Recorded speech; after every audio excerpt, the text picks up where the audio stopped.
Hello and good morning 9th standard and welcome to the online classes of Winner Small Wonder Secondary School. This is Sanchita and I am taking your SST class.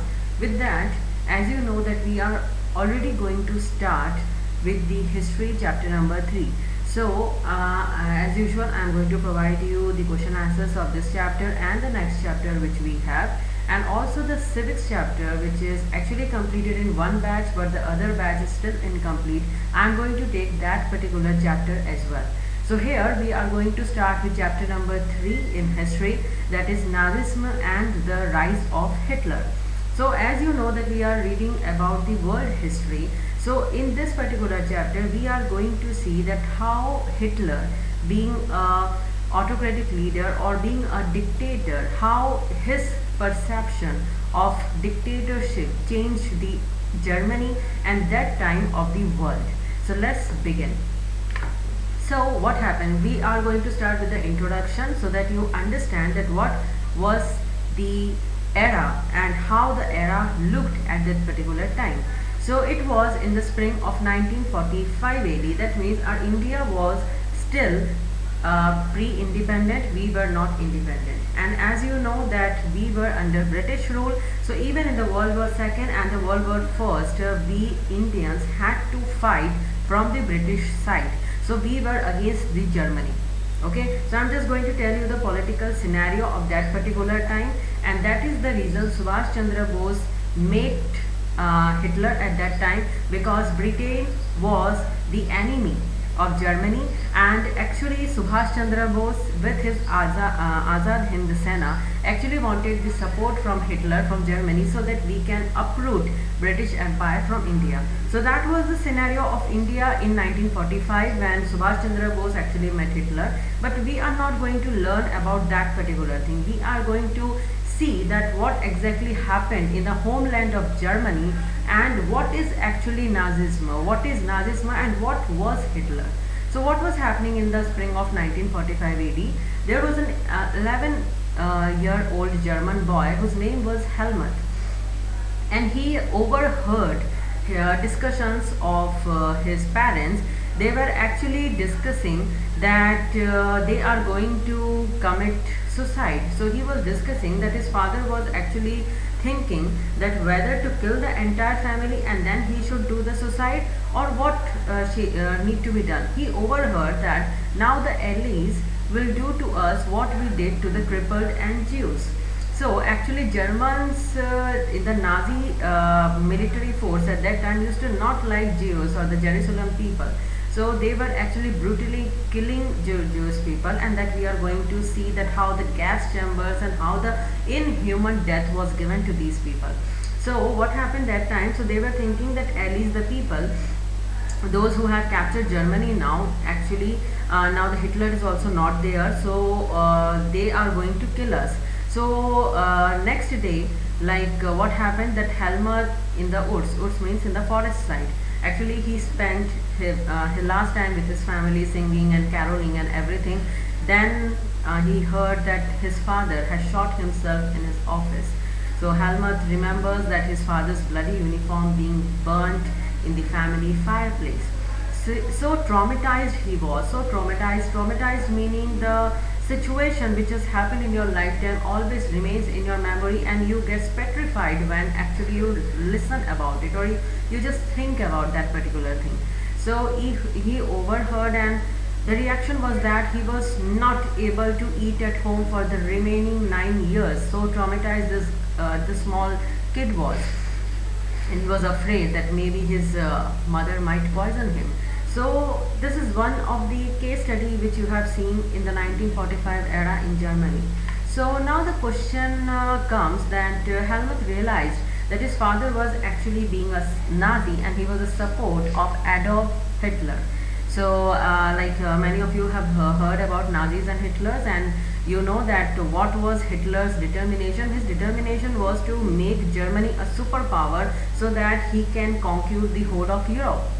And he killed Jews like anything. He burnt them, he put them in gas chamber, If you see the movies of the First World War and this one, you will find that what was the condition they used to trap. For example, I can give you the movie example of Wonder Woman first, which has actually shown us the conditions of World War One. So like Wonder Woman first movie has actually shown the time era of World War. So if you have seen this movie, you can connect with it. The conditions which they have shown in the movie was exactly the same which you are going to read now. So in the same condition, Helmut's father killed himself and then he just left his family like anything. So in 1945 what happened? In the May 1945 Germany surrendered to the Allies. Germany ने अपने आप को surrender कर दिया Alice को, और इसी के साथ में हिटलर और उसके जो प्रोपेगेंडा मिनिस्टर थे, जो एडवर्टाइजमेंट और द मीडिया मिनिस्टर थे गोबेल्स, और उसकी एंटायर फैमिली ने एक्चुअली सुसाइड कर लिया. कहाँ पे? बर्लिन में, जो कि एक सिटी है वहाँ पे इन लोगों ने सुसाइड कर लिया अप्रैल में. So at the end of the day, war, an international military tribunal at Nuremberg was set up to prosecute Nazi war criminals for crimes against peace, for war crimes and crimes against humanity. So जो भी इन लोगों ने crime किया था उसके लिए एक international military tribunal बनाया गया, so that they can set up and find out and prosecute the things which was done by this peace, and they were actually located for the things which they have done, crime against peace and war crimes and crimes against humanity. So like the question comes that what was the serious conditions was really very bad. If you see the impact what was done, it was really very much bad. So under the shadow of the Second World War, Germany had waged a genocidal war. Now the question comes, what is genocidal war? Genocidal war means a condition wherein you have decided that you are going to totally demolish an entire race of a country और a thing. अब race का मतलब होता है, जैसे मान लो कि अगर डिसाइड किया गया कि इंडियन रेस यानी इंडिया से रिलेटेड जितने भी लोग हैं उन सबको पूरी तरह से ख़त्म कर दिया जाए, या एशियन रेस की एशिया से रिलेटेड जितने भी लोग हैं उनको पूरी तरह ख़त्म कर दिया जाए. जब डिसाइड किया जाता है कि हम एक पर्टिकुलर रेस को ही, एक जनता को ही पूरी तरह से ख़त्म कर देंगे, उसको हम कहते हैं जेनोसिडल वॉर. तो जब ये हुआ था, इसमें मास मर्डर होता है, मास किलिंग्स होती है. तो इन लोगों ने जो सिविलियंस थे, सिविलियंस मतलब लोकल पीपल ऑफ यूरोप, उनको मारा. इतने लोग मरे जिसमें 6 million juice they were killed, 2 lakh gypsies are the people who actually roam from one place to another, 1 million Polish civilians जो पोलैंड के थे, 70,000 Germans who are considered mentally and physically disabled. अगर mentally physically disabled है तो उनको मार दो, ये कंडीशन थी हिटलर के टाइम पे. सो इसके अलावा पॉलिटिकल ओपोनेंट्स तो थे ही. तो आप देख सकते हो एंटायर रेस को इन्होंने ख़त्म करने की कोशिश की. If you are non German, if you are not a non Aryan person, then they will kill you. So इस तरह से उन्होंने किया. वो एक तरह से एक्चुअली गैस चैम्बर्स में लोगों को भर देते थे और पॉइजनस गैस छोड़ देते थे, जिसको इंहेल करने से लोगों की डेथ हो जाती थी. सो इस तरह की कंडीशंस वहाँ पे हुई. And the Allies did not want to be as harsh as defeated Germany as they had been against the First World War. So everyone came to feel that the rise of Nazi Germany could be partly traced back to the German experience at the end of the First World War. So this was the condition, was the really bad. So now what is the experience? So let's begin with the first point, that is the birth of the Weimar Republic. Now we are going to learn about it. What is the Weimar Republic? So Germany, it was a powerful empire in the early years of 20th century during the First World War. The First World War was happened in 4 years, that is from 1914 to 1918, and again alongside the Austrian Empire, Austria country के खिलाफ, and against the Allies. Allies कौन थे? England, France and Russia एक तरफ थे. ठीक है. So these people joined together and Germany actually made initial gains. और वो बहुत like they were really happy by occupying France and Belgium. तो जर्मनी ने शुरुआत के दिनों में फ्रांस और बेल्जियम को हथिया दिया. हालांकि एलीज भी स्ट्रॉन्ग हो गए जब यूएस यानी यूनाइटेड स्टेट्स ऑफ अमेरिका की एंट्री होती है 1917 में. उन्होंने जर्मनी को डिफीट किया, सेंट्रल पावर्स को डिफीट कर लिया नवंबर 1918 में. तो डिफीट जो हुआ इम्पीरियल जर्मनी का, इम्पीरियल का मतलब होता है जहाँ पे राजा का रूल है, और एम्परर जो है वो निकल जाते हैं, तो एक जर्मन पॉलिटिक्स में पार्लियामेंट्री एंट्री होती है, एक national assembly. So national assembly met at Weimar, जो कि एक जगह है, and establish a democratic constitution with a federal structure. Deputies were now elected to the German Parliament और Reichstag. German Parliament का दूसरा नाम है Reichstag. Important thing for you. On the basis of equal and universal vote cast by all adults including women. French Revolution के time हमने ये सब पढ़ा था. So जर्मनी में क्या हुआ, जैसे ही 1918 में वॉर ख़त्म हुआ और जर्मनी इंपीरियल रूल से निकल आई, तो इन लोगों ने एक डेमोक्रेटिक रूल फॉलो किया, पार्लियामेंट्री सिस्टम फॉलो किया, जिसका दूसरा नाम था रेस्टेग, जो सब लोगों को on the basis of equality, on the basis of universal votes including women, उन लोगों ने सब प्रोवाइड किया था.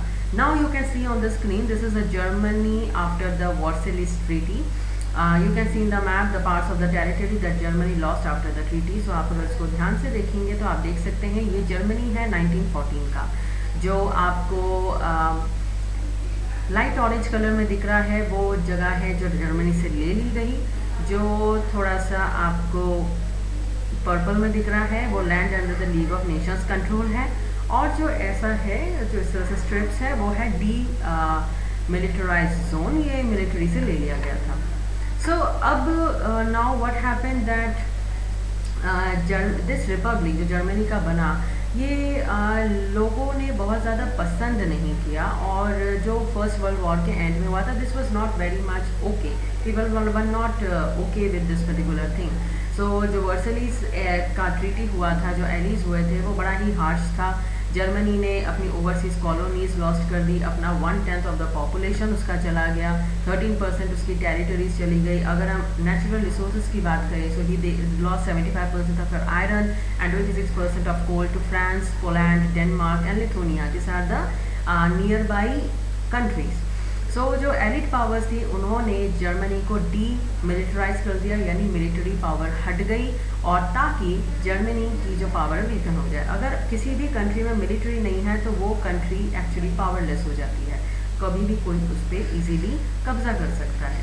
सो ऐसी कंडीशन वहाँ पे हुई. जर्मनी को फोर्स किया गया कि आप 6 बिलियन पाउंड्स जो हैं आप कंपनसेशन दो, क्योंकि वॉर आपने शुरू किया था, हमें बहुत ही ज़्यादा लॉस हुआ है. तो जर्मनी को अपने आसपास की कंट्रीज़ में 6 मिलियन पाउंड्स पे करना पड़ा. This sign is actually pound. So उसके बाद में एलिड आर्मीज़ जो थी, जो दूसरी आर्मीज़ थी, उन्होंने जर्मनी का एक राइनलैंड नाम की जगह है, जो कि बहुत ही रिसोर्स रिच है, वहाँ पे नेचुरल रिसोर्सेज बहुत है, उसको भी अपने कब्जे में ले लिया. और many Germans held the new republic responsible for not only defeat but the disgrace at work place. So बहुत लोगों को लगने लगा जो वेमर रिपब्लिक नया बना है, ना सिर्फ ये एक वॉर में चला गया है, बल्कि ये बहुत ही डिस्ग्रेस वाली कंडीशन हो गई है, हमारे लिए बहुत ही अपमानजनक स्थिति है. अब आते हैं इफ़ेक्ट्स ऑफ द वॉर में. What was the effects of the war? So अगर हम बात करें, जो वॉर का एक बहुत ही साइकोलॉजिकल और फाइनेंशियली जो एक इम्पैक्ट होता है, डिवास्टेटिंग इम्पैक्ट होता है, आपकी जो इकोनॉमी होती है वो 20 साल पीछे चली जाती है. यही इनके साथ हुआ. यूरोप जो किसी ज़माने में क्रेडिटर हुआ करता था, वो हर किसी को जो है डेप्ट, मतलब कह सकते हैं लोन देता था, आज वो डेप्टर बन गया था. इसका मतलब वो खुद एक ऐसी कंट्री थी जो खुद एक लोन में थी और उसको जो है उधार में चल रहा था. सो अनफॉर्चुनेटली अगर हम बात करें तो वेमर रिपब्लिक जो बना, इसके जो ओल्ड एम्पायर ने जो भी बुरे काम किए थे उसको भरपाई करनी पड़ी. The Republic carry the burden of war guilt and national humanisation हुआ, फाइनेंशियली ट्रिपल्ड हुई. जो सपोर्ट कर रहे थे वेमर रिपब्लिक को, जिसमें सोशलिस्ट थे, कैथोलिक्स थे, डेमोक्रेट्स थे, ये सब जो है इन पे अटैक होने लगा लोगों से कि ये आपने क्या किया है, this is not supporting Germany at all. और इसको मॉकिंगली नवंबर क्रिमिनल्स कहा जाने लगा, बिकॉज ये चीज़ें नवंबर के टाइम हुई थी. सो आपको क्वेश्चन आ सकता है, who were November criminals? So November criminals were those people who were actually supporting Weimar Republic. So they were socialist, Catholics and the Democrats. Okay, and they were again always on the attack of the conservative national critics. इस mindset का बहुत ही effect पड़ा political development का 1930s में. अब जब first world war हुआ, उसने एक बहुत ही डीप इम्प्रिंट छोड़ा, डीप इम्पैक्ट छोड़ा है यूरोपियन सोसाइटी और पॉलिटी पे. तो पॉलिटिशियंस और इन सब की बात करें तो उन्होंने क्या किया, लोगों को एग्रेसिव होना शुरू किया, बोला कि अब जो है हमें ऐसे लोगों की ज़रूरत है। मैन उन लोगों को खासकर आदमियों को इस तरह के बोला जाने लगा कि अब आपको एग्रेसिव होना है, you should be strong, you should be masculine. जो मीडिया थी तब की, obviously there was only newspaper, उनको ग्लोरीफाइड करने लगा ट्रेंच लाइफ, यानी वो वाली लाइफ जो आप ट्रेंचेस में, जो आप मिलिट्री साइड में आप बिताते हैं, वैसी लाइफ्स वो करने लगे। उनको इस तरह से एक्चुअली अगर हम सच्चाई की बात करें, so the truth was really bad because the miserable lifes and everything was really in this one. So trenches में था, trapped with rats feeding on corpses, अगर आप देख सकते हो बुरी कंडीशन थी। सोल्जर्स जिनकी डेथ हो रही थी, उनके जो हैं डेड बॉडीज़ को चूहे खा रहे हैं and they face the poisonous gases and enemy shelling. So बहुत ही बुरी कंडीशन थी। एंड विटनेस जो उनके मिलिट्री में रैंक्स की अगर हम बात करें तो वो पूरी तरह से नीचे गिर रहा था। एंड एग्रेसिव वॉर प्रोपेगेंडा किया गया, नेशनल ऑनर दिया गया कि अगर आप मिलिट्री में हैं तो it's a national honour. Dictatorship जो है उसको कहीं ना कहीं वो लोग इम्प्रोवाइज़ करने की कोशिश कर रहे थे, लगाने की कोशिश कर रहे थे। और अगर डेमोक्रेसी की बात करें, प्रजातंत्र की बात करें, इस what was a young and fragile idea. People were thinking that this will not at all support and which could not survive the instabilities of the Europe. फिर हम आते हैं political radicalism and economic crisis में। तो economic crisis बहुत ज़्यादा था। जो बॉल्शेविक पैटर्न रिवोल्यूशन आपने रशिया का पढ़ा है, if you are not recollecting that one, you can just read about the Bolshevik revolution which we did in the class.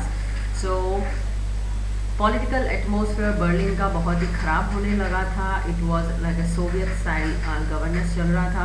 Democratic and Catholics, they met in webinar to give shape to the democratic republic. They thought, let's try the democratic republic funda so that we can actually find out what is possible and not. Then the Spartakists थे, उन्होंने communist party form कर दी Germany में। Now communist and socialist they are actually became enemies each other and it was not made common against Hitler. So both revolutionaries and militant carved for radical solutions.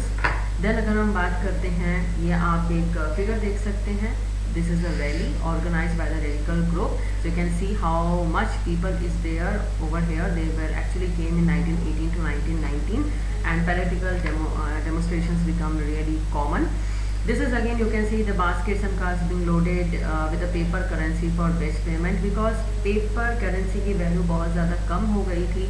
आपको अगर एक bread भी ख़रीदना है तो आपको बहुत पैसे लेके जाना पड़ रहा था।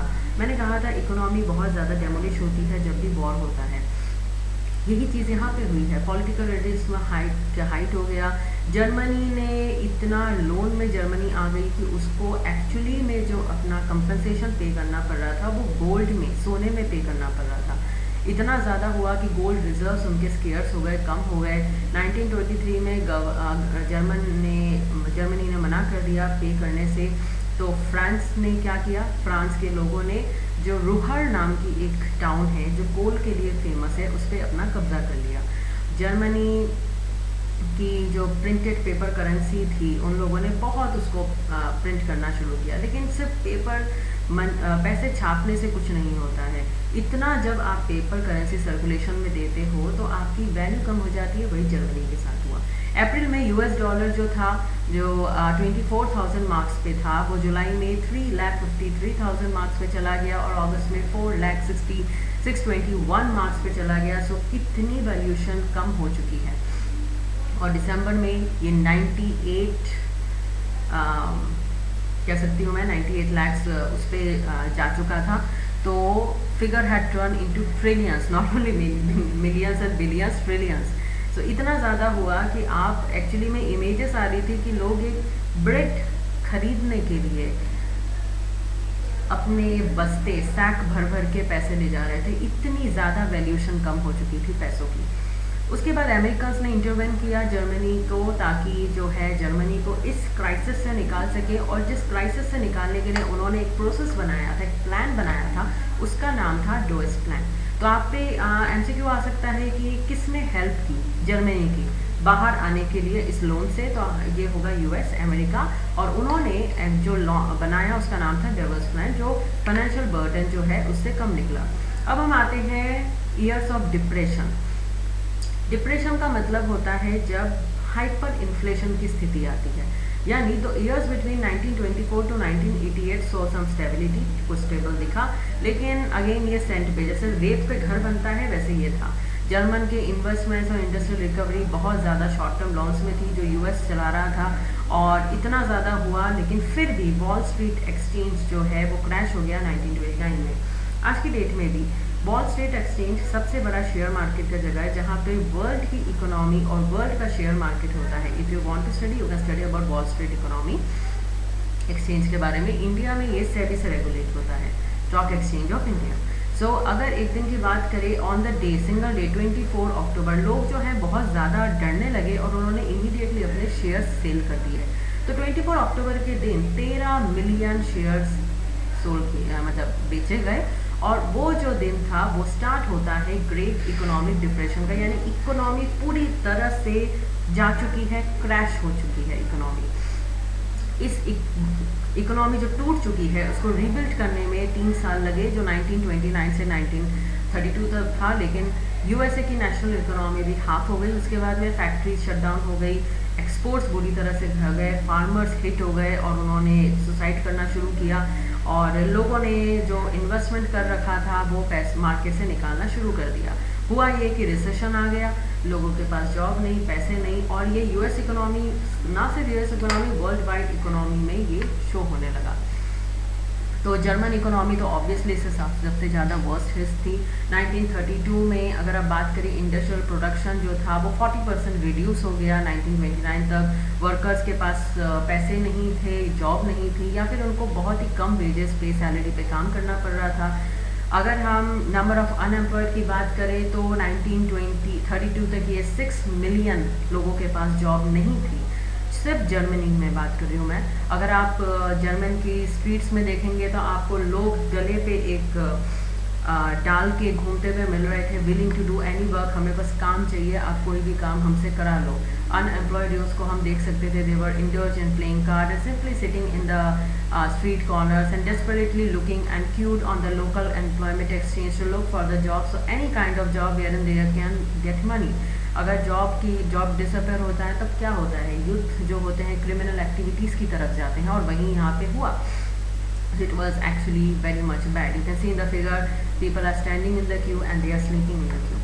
Okay, so the economic crisis actually created a sort of fear and anxiety in the people, and middle class, actually middle class, they also got one more thing. They actually felt that as we don't have money, we will come into the worker stage and we will go into the lower middle class and actually lower class. तो उनको इसी tension में कि मेरी image ख़राब हो रही है, उनको एक नई चीज़ हो गई। ये जो इमेज ख़राब होने का जो फियर होता है, इसको हम कहते हैं प्रोलेटेरियनाइजेशन, प्रोलेटेरियनाइजेशन। प्रोलेटेरियनिज्म ये एक तरह का एंजाइटी होता है, स्ट्रेस डिसऑर्डर होता है, जिसमें आपको ये डर होता है कि मेरी इमेज ख़राब हो जाएगी अगर मेरे अच्छे मार्क्स नहीं आए, अगर मेरे को इतनी सैलरी नहीं मिली, ओ मैं अपर क्लास से लोअर क्लास में आ जाऊँगी। ये एक डर जो होता है उसका टर्म है ये। सो ये बहुत ही बुरी कंडीशन थी। People were not able to manage, the bargaining power has gone for a toss. So condition was really very bad. So इसी वजह से वेमर रिपब्लिक फ्रेजाइल हो गया। फ्रेजाइल मतलब बहुत ही नाजुक हो गया। और अगर हम बात करें तो कोलिशन गवर्नमेंट्स आई, आर्टिकल 48 लगा। आर्टिकल 48 का मतलब होता है कि प्रेसिडेंट के पास पावर होती है इमरजेंसी पावर्स लगाने की और अपना अंडर लेने की। तो ये हुआ, सस्पेंड किए गए सिविल राइट्स को, रूल बाय डिक्री किया गया। तो अगर हम बात करें, वेमर रिपब्लिक का टाइम बहुत ही शॉर्ट था, लेकिन उसमें 20 बार डिफरेंट कैबिनेट्स आए जो एवरेज 239 डेज ही रह पाए, एक साल भी कवर नहीं कर पाए थे, क्योंकि बहुत यूज़ किया, लिबरल यूज़ किया आर्टिकल 48 का, जो कि सही नहीं है, और क्राइसिस मैनेज नहीं हो पाया। So at last what happened, people lost confidence in the democratic parliamentary system which seem to offer no solutions at all. So that's all for today. Please read this chapter, and if you have any queries, please come back to me, and we will continue our class, and we will finish this one in the next 2 videos. Till then, please take care and have a good day. Thank you so much.